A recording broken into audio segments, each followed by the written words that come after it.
I'm Steve Henry with Wild West Aircraft from Idaho, and this is my new Yeehaw 8. A lot of people have been asking about it. It is a new one. I've been flying it for about 2 or 3 months now. This is the second event we've taken it to. Okay.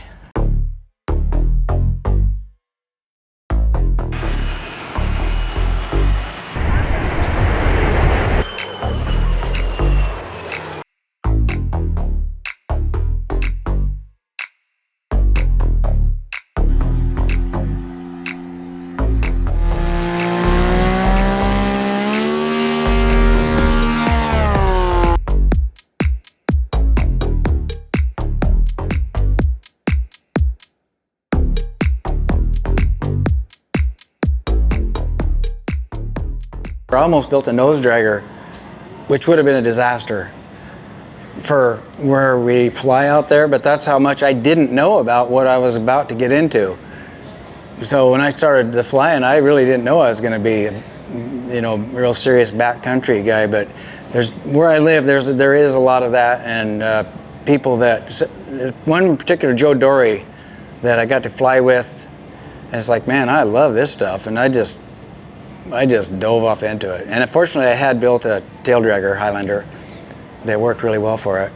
And then the competition stuff, that was just a natural progression too, because I always raced something my whole life. I raced something.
So when they started having competitions at something that I'd been getting pretty good at out there, practicing and doing it all the time, then it was just like, this is right down my alley. And that was just the STOL competitions. And then when they started doing the STOL drag racing, it was the same thing, because when I'd come back to the airport, a lot of times I'd come across the numbers 100 miles an hour and just pitch it sideways and try to make the first turn off. Well, that's how you slow down in STOL drag. Thought, I might have a head start on some of these guys. What's up this morning is I'm going to fly in the showcase flyby on the main field, but I'm going to take off here from Paradise City, from the grass field. Pretty warmed up, but I'm going to give it just a little more here because it's about 3 minutes till. Steve with the Highlander, you copy showcase?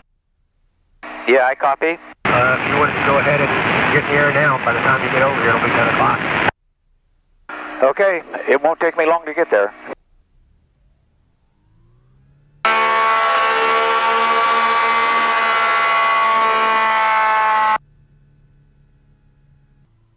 The time is 10 o'clock. Showcase has got the flyby pattern. Highlander, you're turning base, and for your first pass on showcase, and the announcer's stand is aware. Okay. And here comes Steve Henry entering his right base leg, number 44 in his yellow Highlander. This aircraft comes as a kit from Just Aircraft, and from there, Steve Henry began Wild West Aircraft, creating parts to modify this aircraft to make it perform in the way that he would want it. Steve Henry originally became famous when he did the dead stick takeoff off of a mountain. And I'm just about to do a dead stick takeoff. A dead stick takeoff, and there's a place about 2 miles down here where it's 1,500 feet below me, and 2 miles away there's a little sandbar thing down there to go see if I can fly dead stick all the way and land there. Oh man.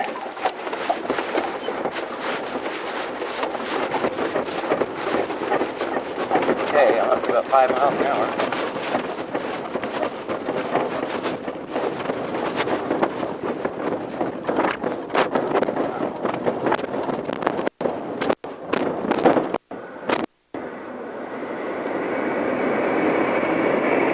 Also in any one of the social media, we have Sarah Henry up here with us at the stage here, filming, taking control of all of the social media.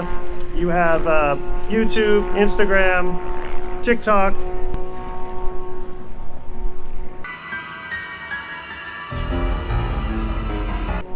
Looks like Sarah doesn't want to talk to us today. So Yeehaw 6 is still in his possession, and Yeehaw 8 is the newest one. This is the new XL aircraft. It's the airframe that is 2 feet longer than the traditional Highlander. But it really increases the stability of the aircraft, and a lot more people feel comfortable flying it, as it's more that of the Cub style that people are used to. Well, since Yeehaw 8 is a brand new airplane, we went ahead and had them judge it, and we won Reserve Grand Champion. So that's pretty cool. I'm happy about that. It really is an awesome airplane. I am absolutely loving this airplane. So any of you guys that might think you might want one like this, get a hold of us, because we'll help you out to get one set up just right for you. Might not be just like mine, or it might be. Either way, we can help you out. The STOL competition. Hey, how's it going, STOL Queen? Is that what the name we're going to use today? Well, my name's Anitra, but you can I say was your name. affectionately named the STOL Queen by some of the guys that I've been working with over the years, and it's just kind of stuck. That's so cool. That's cool. Some really neat aircraft out there. that's the great thing about the demonstration, and you know, they bring a wide variety of aircraft that you wouldn't think of backcountry aircraft. The most well-known is Steve Henry's Highlander Yeehaw 8. Everybody knows what that is, but then you go to the heavy end, and we've got Warren G and a very beautiful, polished Cessna 180 that's doing these short takeoff and landings, and they are landing on sandbars and in backcountry. Absolutely. We're out at Paradise City, and we have to chalk the line, and that's where we start. It's the start and finish line is what they call it, and the STOL, if for people don't know, is short takeoff and landing. So we called it a competition. It's actually more like a demonstration. it's a demonstration. Yeah. It is not a competition. But it's amazing how competitive they are. That's kind of the reason I Oh, said those that. guys are Yeah. keeping score They definitely for sure. keeping score all day long. What's your favorite part of the STOL? The community, Yeah. the community and the culture around it. We had some new people come out last night, first time, kind of well-known, everywhere, and the community is so welcoming. And they will tell you what they have in their aircraft, how to fly it. There's no secrets. They want to help you be better, and they're so accepting. It helps to have an airplane that, like for backcountry, an airplane that's capable of that. And then whatever airplane you have, I just think the most important thing is just get so familiar with it. Like people ask me all the time, well, do you have to put a lot of right rudder, when you take off with all that horsepower? I'm like, I have no idea. My feet are just automatic. I don't think, okay, rudder. And if you're flying airplanes on the edge, which we kind of do, we get on the edge when we if we're really going for it, trying to win one of these things, I'm getting mine as slow as I think I can get it. And that's always a dangerous place. And for that reason, I don't get real slow till I'm like at the line. Either go way high or go way low. Don't slow fly at 100 feet or 50 feet or, then you have a problem, it can kill you. Down here, you probably won't do anything. You might mess your airplane up a little, maybe if you're 10 feet high instead of 5 feet high, but it's not going to kill you. And up high is not going to either. It's not going to hurt anything. You have all kinds of room to catch it. Have goals. Like every time you land, think about, okay, that's where I want to land. Pick you out a spot. Doesn't matter if it's on an airport. It really doesn't matter where you are. You can do it anywhere. Pick you out a goal.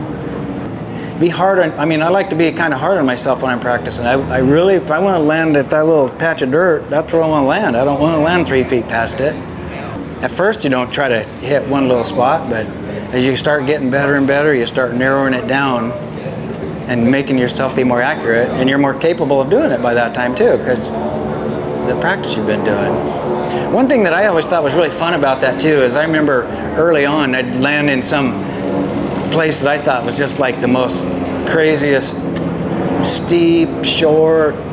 I love hills and things like that, and I'd think, man, I would never land here with somebody in the plane. This is like the ultimate place to land. And 2 or 3 months later, I'd be landing there with somebody with me and think, why did I think this was so hard? And it's because I just kept doing it. I'd go flying all the time and landing in these difficult places. But another really big thing about that, I think too, is don't ever do anything that's way beyond what you've already done.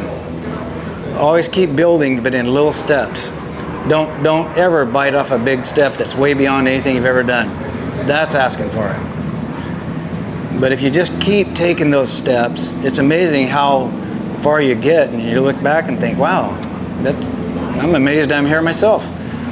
And you get there without taking a lot of risks because you just take these little steps. The start of this trip, we drove to Louisiana for the Swamp STOL competition, and that went very well. Went really good for me. I won it with a 13-foot takeoff and a 22-foot landing.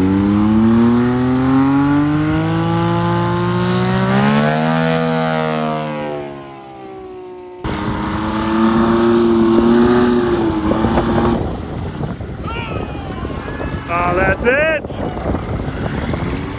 It was nice, cool, about 12 miles an hour.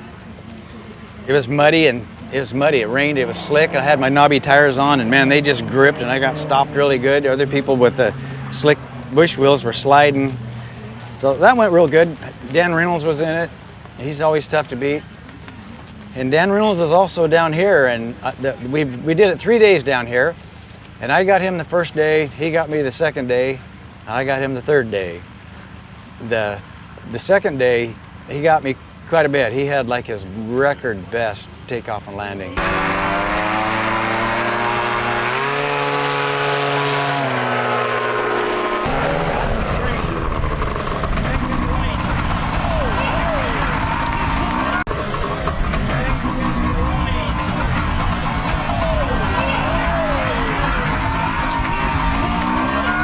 So it really makes it fun having somebody pushing you like that for both of us.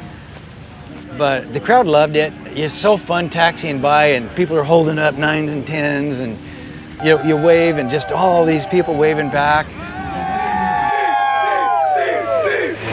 Everybody's just hollering. So it's really cool. So many people come by and they're like, man, this just inspires me to want to do this. That's awesome. We love that. But whenever you see those wheels come off the ground, what you gotta do is you gotta go, Yeehaw! And if you've never seen this plane fly, this plane has 1,200 pounds of thrust on an 850-pound dry weight aircraft.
So we've been down here in this Florida sunshine for the last week and really enjoying our flying eyes.